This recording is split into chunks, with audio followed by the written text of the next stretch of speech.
Well, good afternoon, ladies and gentlemen. My name is Lee Edwards. I'm a fellow here at the Heritage Foundation. It's a beautiful day in Washington. It's a little cold, but a great day to be alive. Going to college is a big part of the American dream. And I know I was the first person in my family, either on my father's side or my mother's side, to go to college.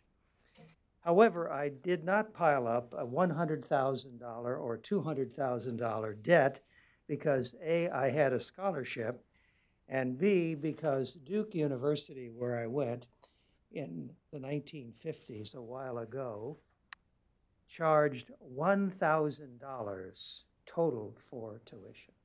$1,000. Well, I could have followed my father. Willard, after graduating from a Jesuit high school in Chicago, became a reporter for the City News Bureau of Chicago, which was a school for young reporters underwritten by the daily newspapers of Chicago. After 4 years of training at the City News Bureau, he was hired by the Chicago Tribune, began a 50-year career as an award-winning reporter and columnist in Chicago and Washington, and no one ever asked him if he had graduated and where he had graduated from college. Two different paths in the same family. Well, I realize that times have changed mightily since my Duke days, as college tuition has soared, graduates are saddled with crippling debt, and frankly, our higher education system is not what it used to be. What to do? What to do? High schoolers are told that they must go on to college if they want a quality job that will enable them to buy a house and a car or two, provide for their wife and children, and vacation in Florida or Colorado if they want to. Not so, declares our speaker, Nick Adams, in his provocative new book, Class Dismissed: Why College Isn't the Answer. He asks, what about the teenager who hates sitting in a classroom? What about the kid who has skills that can't be developed on a college campus? In Class Dismissed, Nick Adams explains how you can achieve the American dream without a college degree. Born and raised in Australia, and now a legal immigrant in America, Mr. Adams is a best-selling motivational author, a living example of what I call, and has been called many times, PMA, a positive mental attitude. He's appeared on every major TV and radio program, spoken in more than 30 states and several overseas nations, and is the founder and executive director of FLAG, the Foundation for Liberty and American Greatness. Ladies and gentlemen, please join me in giving a warm Heritage Foundation welcome to Nick Adams. Good afternoon, ladies and gentlemen. What an honor, pleasure, and privilege it is to be able to be here with you this afternoon at the world's premier think tank, the Heritage Foundation. I want to extend my very profound gratitude to Dr. Edwards, who I recently had the terrific pleasure of spending some time on a cruise ship with. We were both on the National Review cruise, where I was fortunate enough to be a speaker, and he and I hit it off, and I'm very grateful for his invitation to be here with you today. It's actually 5 years since I was last on this podium having an opportunity to speak to wonderful people here, and Mr. Andrew Parks will remember that day well because he was up here on that podium with me. So it's good to be back. This time I come back with a wife in tow. My beautiful wife Sadie is here with me today, and she's a big reason why this book was able to be written, and she's accompanying me on my book tour, which so far has seen us visit Florida and then New York, today Washington, and in the next couple of days back up to the Big Apple. I also want to acknowledge my good friend Andrea Stamatakis, who is here representing Congressman Gus Bilirakis of Florida's 12th District. He's been a great friend, originally from Long Island, now relocated to Washington, D.C. It would also be remiss of me not to mention my book team, two members of which are also here. Mr. Keith Urban, a man who's got a brain the size of a small planet. He's here, and also Ritz, who's been wonderful in setting up lots of different various media engagements. I will be the first to concede that I am an unlikely messenger for this book, Class Dismissed, Why College Isn't the Answer. I went to college. More than just going to college, I did an undergraduate degree.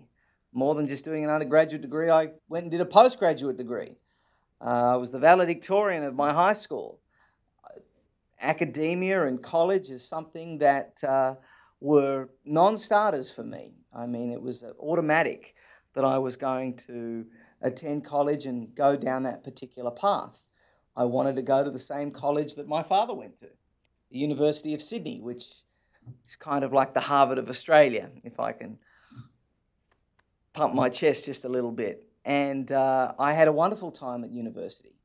And while there, I learnt a lot about myself, who I was, what I liked, what I didn't like, the kind of people I wanted in my life, the kind of people I didn't want in my life. I had a really interesting time at university because while I was there at the age of 19, I ran for local government in Sydney, and I was elected one of the youngest ever councilmen in Sydney, Australia. And in my second year of university, I was elected as the youngest deputy mayor in Australian history in Sydney, a record which still stands to this day. So I was somewhat distracted while I was at college, I think it's fair to say. Class Dismissed, Why College Isn't the Answer is a book that makes the case that college is not for everyone, that college is wonderful and indeed absolutely indispensable if you want to be a lawyer or a doctor. But my view is that there are far too many people at college today, and that a lot of those people shouldn't be there, quite frankly. There are lots of other paths, lots of other opportunities for those people to pursue. More than that, I think that a lot of people are at university that shouldn't be at university because we've been sold this big, huge, mammoth, whopping, gigantic, gargantuan lie that unless you go to college, you are not going to be successful. If you don't go to college, you're not fulfilling your potential. You won't be able to achieve the American dream. There is nothing further from the truth. There is nothing more inaccurate or incorrect than that statement. And yet that is something that our culture has been completely and utterly convinced of. We've been sold this big, huge lie by elites in Ivy League schools primarily, these educational elites, part of the academic industrial complex, and they've sold us their product, which is 4 years of a college education. And they've told us that without this product, our life is not going to be as good. We're not going to be able to earn as much money. We're not going to be as fulfilled. We're not going to be as successful, which is rather ironic given that you and I stand here today in a country that I adopted, in that you had the great fortune of being born in, the one that I consider to be the greatest in the world.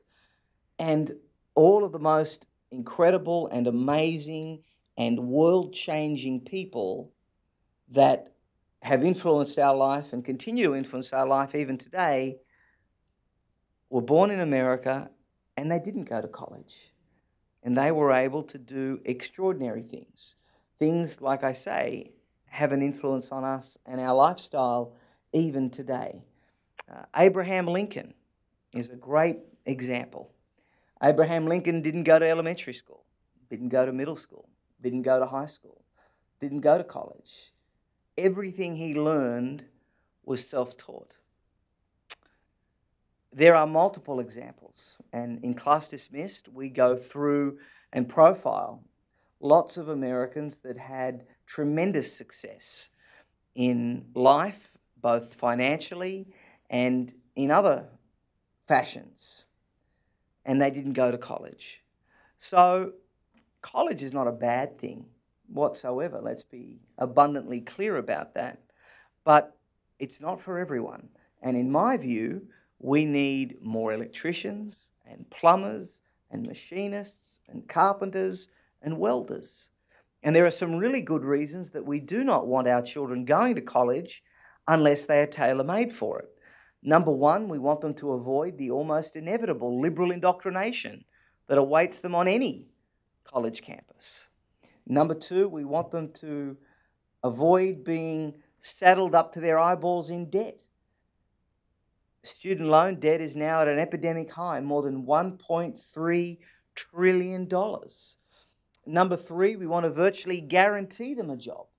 How tragic it is when someone goes and does 4 years of a college education and then can't find work while saddled with that debt. And number four, and most attractive at all, at least to me, is the prospect that a huge amount of young Americans will one day go and be able to do the most American thing of all: start their own business, create wealth, employ people, achieve the American dream. If you go and learn a skill, if you go and learn a trade, you can go and apprentice in that trade, spend a couple of years learning learning the ropes, spending some more time, and then if you so desire, you can say, right, I can do this myself. I'm going to go and start up my own business. I don't want to work for anyone. I want to work for myself. I want to employ people. And that right there is the American definition of boldness, of initiative, of independence, and of everything that we know and love about this country. Now look, not going to college when our entire culture tells us that it's a must is a brave move. It's a big move. And it's one that has all kinds of pressures. Mum and dad, brother and sister, friends. There are all kinds of different pressures when it comes to making a decision about whether or not you want to go to college. Some people want to follow in the footsteps of their parents, or a particular parent, or an uncle, or an aunt, or a grandfather. And then others still will come from an immigrant background. And while they may be the son or grandson of immigrants. And in immigrant communities, understandably, the idea is that each successive generation should be more successful than the last. And success has come to be defined about whether or not you wear a suit and tie and you went to college. And so often it's about being able to, the parents want their child to go to college, or the grandparents want their grandchildren to go to college so they can ring up the village back home and say, Johnny's going to college. That's how successful we've been. And really, they're not the kind of motives, I think, that serve people well. And what we need is some truth. What we need is some really emotionless analysis of each individual circumstance. Now, not everybody is the same. For some people, college is fantastic. But for others, there's a much better path. That might be going out and getting a trade. That might be going and becoming an entrepreneur. It might be going and following your passion. It might be a musician. You might be an actor. You might want to be a motivational speaker. Now, I'm not suggesting for one moment that people be reckless and say, I'm going to go and become a thespian and I'm not going to worry about how to pay the bills. There should always be a plan B. But if you're prepared to work 2 or 3 jobs to fund your dream of becoming a thespian, then I don't think anybody should get in your way. And my message with this book is that this is the United States of America. More so than anywhere else, you can carve your own path. You can do whatever it is that you want to do. No one is going to stop you. No one is going to tell you that you can't do it. This is an optimistic culture. This is a helpful culture. This is a culture where people are rooting for your success. So here, more than anywhere else, you don't need to follow the crowd. You don't need to just go to college because that's what everybody's doing. You don't need to go to college to feel ashamed. This is the country with the least judgmentalism. I mean, if you sell shampoo in the United States of America, but you bring home $100 million a year, you're seen as a genius. You're seen as fantastic. You're seen as amazing. People want to know you. People want to hang out with you. Now, if you make $100 million a year in another country selling shampoo, people are probably going to think that you're not particularly intelligent.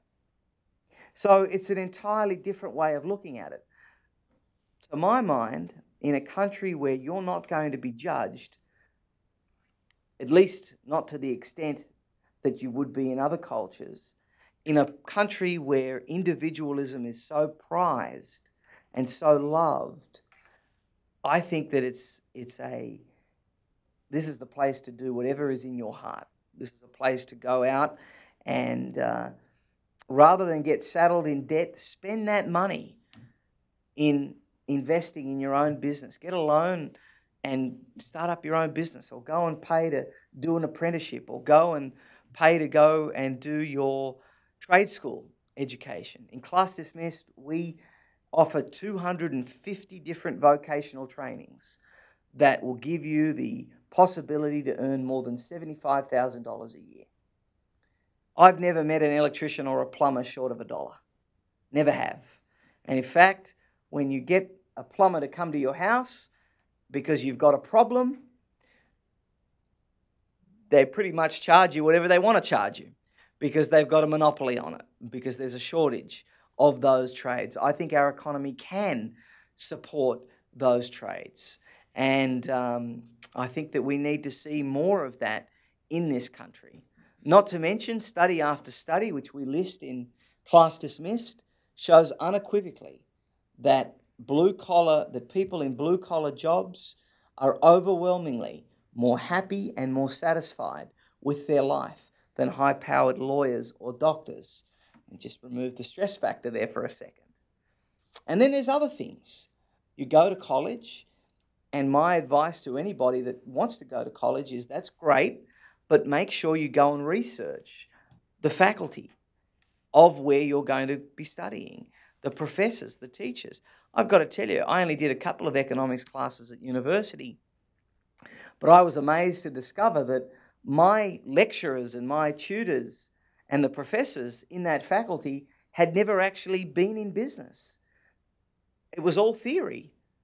Now, I don't know about you, but if I want to find out about the economy, I'd prefer to go to the food truck on 6th Avenue and talk to the guy running that, because he'll know exactly what's going on. He'll have his finger on the pulse. So there are lots of ways to learn. There's a lot to be said about wisdom. And wisdom doesn't come necessarily from a college education. Wisdom comes from experience. Wisdom comes from breaking the mold. Wisdom comes from being different. So my message in Class Dismissed is don't just follow the crowd. Do what is right for you. If college is right for you, if you're an A student, if school comes easy to you, and you want to go and become a great attorney or a life-saving surgeon, that's fantastic. But if you want to go to college and you're not really sure what you want to do, and you might want to study, I don't know, land rights for gay Indigenous Wales, that's probably not going to be the most effective or practical approach. You need to have something that's going to be useful to you in society. You need to have something that is, because when you're useful, you're going to have your pockets full of money. And the best advice I've ever received is be the best at what you do.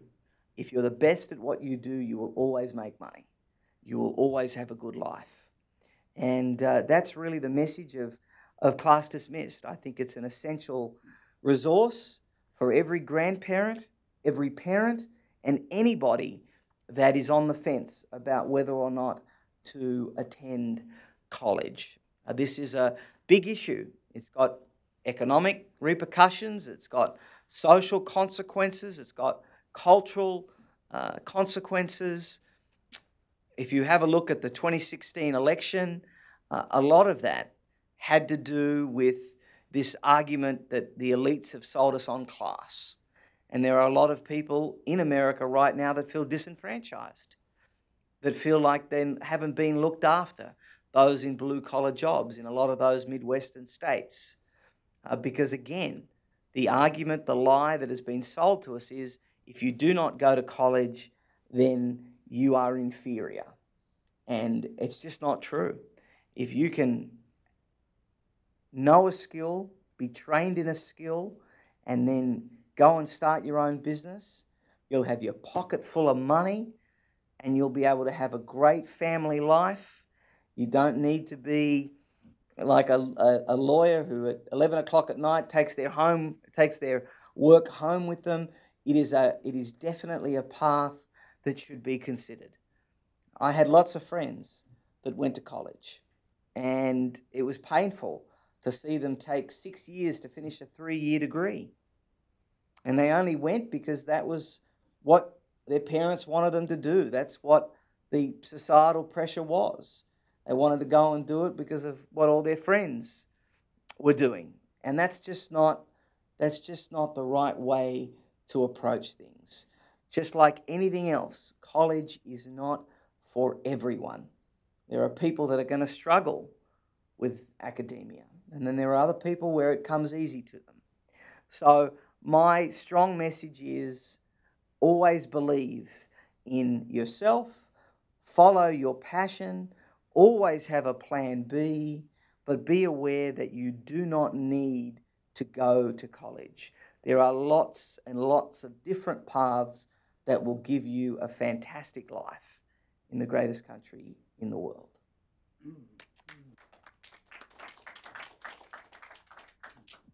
Well, I know we have some questions, but I was just wondering also, perhaps, Nick, that you might give some other examples of those Americans who have been successful. You've mentioned, of course, Abraham Lincoln.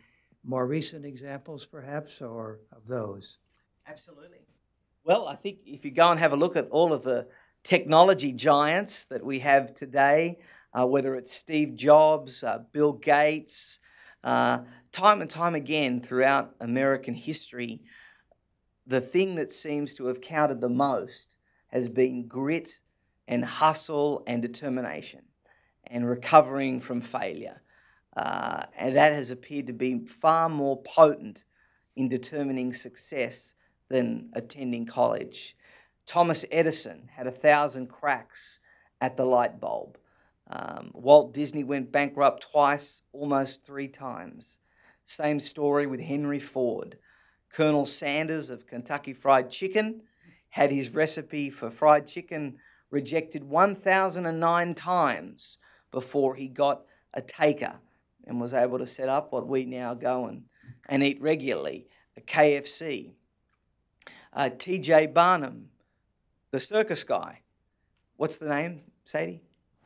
P.J. Barnum. His first 2 circuses failed, and it was his third go-round that got him the success that he so craved. So I think the lesson of American history has been for a long time that being determined, being bold, an unshakable self-belief, an indomitable spirit are far more powerful than just going through the motions and doing what everybody else does. Please, go ahead. Are there any other questions? Yes, ma'am. If you could just say your name, that'd be great. Yes. Hi, my name is Karina Rollins. I work here at the Heritage Foundation. Hello. Thank you so much for your comments. I was glad to hear you briefly mention an apprenticeship, but or apprenticeships. I wish you had said more about it. Sure. As you know, our President Trump, is a big promoter of apprenticeships. The Obama administration, the Labor Secretary Tom Perez, other people were interested in apprenticeships. More and more states across the country, Washington State, Colorado, are enacting laws to support apprenticeships to close the enormous skill gap that this greatest country in the world suffers from. I mean, we are far behind any other developed country. Could you, and I was very happy to hear you mention that you have a list of vocational Yes. programs. Could you say more about that? And also, you had emphasized the blue collar trades. Could you also talk more about apprenticeships? As you may know, there's a small so-called apprenticeship renaissance going on in the U.S., modeled largely after the Swiss model, where the apprenticeships are not just for blue-collar jobs, but banking, IT, healthcare sector, and so on. If you could just talk more about that, what your vision is for how that could work in America. And I'm just curious, do they have apprenticeships in Australia? Yes, well, let's begin with that question. They certainly do. It is nowhere on the level of Germany, as an example. And in my research, I discovered that Germany really is the king, for want of a better expression, of the whole apprenticeship world. In Germany, when almost whatever path you want to do, whether it's going to work at the post office, go and work in the bank, there is a set 1 or 2 year, depending on what the profession is, apprenticeship period where you learn everything that you need to learn. There is a huge gap here, and President Trump, I know that's been a big part of his agenda. That was a big part of his campaign, and I think that apprenticeships are fantastic. Everything that I've learned, it's like that famous saying, you for a police officer, you don't know how to be a police officer until it's your first day on the job and you're a police officer. So often it takes to be in that actual setting before you can really know back to front what your job is and what it entails and what it requires you to be. There are apprenticeships in every single different field. And I wish I had my book here, but unfortunately we had a bit of a distribution issue. But makeup is an example. We go through whether it's hairdressing, whether it's makeup. There are so many different opportunities here in the United States of America for young people to embrace, particularly when it comes to programming and IT stuff.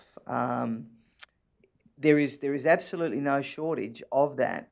Unfortunately, one of the reasons why we listed so many in my book is that unfortunately most of those I didn't even know existed.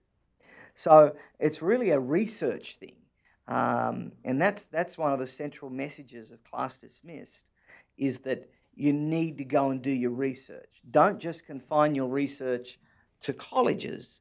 Go and think about what you're good at. Think about what you like to do. Think about what your ideal job would be, and then go and find out what other ways you can develop those skills, because there's almost always a certification for something. Now, some of these things take a month. Some of them take 6 months. Some of them take a couple of years. But there is something there for everybody, and I think that we would do well to follow that model that Germany in particular, obviously Switzerland as well, has, because I think that everybody has a different destiny, and in order to fulfill that destiny, they should be really thoroughly researched in what they want to do. Yes, Andrea. It's coming. Hi, you already know me, Nick, of course, but for everybody else, my name is Andreas. I work in the office of Congressman Gus Bilirakis. I graduated from college relatively recently, and my degree was in physics. But while I was in college, I experienced some of the leftist indoctrination that you discussed earlier in your talk. For example, I had to attend a course for 20 hours every year that suggested that there is no biological difference between a man and a woman. Things like that. And some of it was, frankly, very anti-scientific. And there is some danger to people being, told a lot of these philosophies without the alternatives and without the other side. Do you believe that, over the course of the next few years, that there's a possibility that some of these colleges might self-correct? Because even for the students that actually, are academically capable and do attend the colleges, if they're being subjected to a number of these ideas that are frankly false, and then they go out to spread those, we still do face a danger, even from them and to them. Yeah, look, Andrea, I wish I could tell you that I really think that colleges are going to do a complete turn, and they're going to once more be more independent. But I don't see that happening. Now, I went to college knowing that it was going to be an extremely left-wing environment. But I found that being I came from a very strong home where, and the other difference, of course, is that in Australia, unlike here in the United States, where young Americans seem to decide to choose a college on the other side of the country from where they live, um, we tend to favour convenience. And so I was lucky that the university I wanted to go to was just 20 minutes away. But so most people don't have that. And I think I talk about this, there's a whole chapter about this in Class Dismissed. Colleges are very left everywhere, but the problem is pronounced here in the United States of America, because essentially young Americans are naked when they go to college. And what I mean by that is they're far away from home. They are not going back every night to have dinner with mum and dad, dinner with the grandparents, to hear about what did you learn, what did you attend, who are your friends. Because the idea here is that once you're 18, that's it. It's finished. You're your own person. You're an adult. You go out. You do whatever you want to do.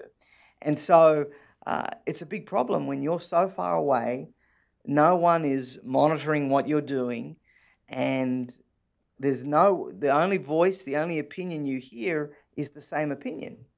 And so, of course, I get these lovely grandmothers and mothers that come to me after a speaking event with tears streaming down their face. They go and buy one of my books and they say, "Nick, please, can you help me? Can you help us? My grandson, he was such a patriot, and when he was at high school, he was the flag bearer for the assembly, and he was so proud, and his dad's a military man, and our whole family's patriotic. Now he comes back at Thanksgiving and he storms out. He tells us that we're racist. He tells us that we should be careful with the language that we use, and I'm at my wit's end. I don't know what to do. He was such a good, young, patriotic, American-loving boy, and now I don't even recognize him." And in that moment, I don't want to be indelicate, so obviously I comfort the grandmother, and I'm sorry, and I probably quote the Bible verse that says that if you raise them right, they'll come back. But part of me really wants to say, what do you expect?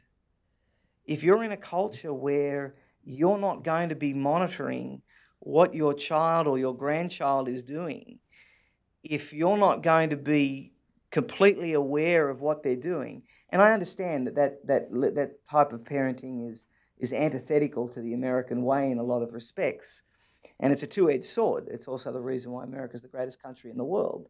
But if you're not going to be ringing up and finding out who your child, who your grandchild is friends with, speaking to, what they're learning, if you're not asking them about college, if you're only talking to them once a month, and then you see them at Christmas, Easter, and July 4th, then you really can't expect anything else. So it's a problem worldwide. All colleges are left-wing. They're all indoctrination factories. They've all become left-wing seminaries. But a lot of that is offset by strong households where essentially the parents monitor what their children are being taught. They're sitting down, they're eating with their child. They're saying, "Well, what did you learn today?" "Oh, well, Dad, today this professor was saying that America is an awful place, that, it's never done anything good and it's a source for evil in the world." Now, the father right then and there can end it. He can say, "Son, hey, who's your professor?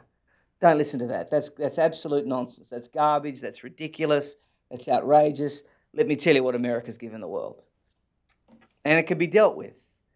But if that is not there, if that counterbalance is not there, and they then choose to go and talk to their other friend at college and say, "This is what the professor said," And the other friend says, yeah, well, that's true. That's what I believe. And then they go to their other friend, and their other friend says, yeah, I think America's pretty stinky as well.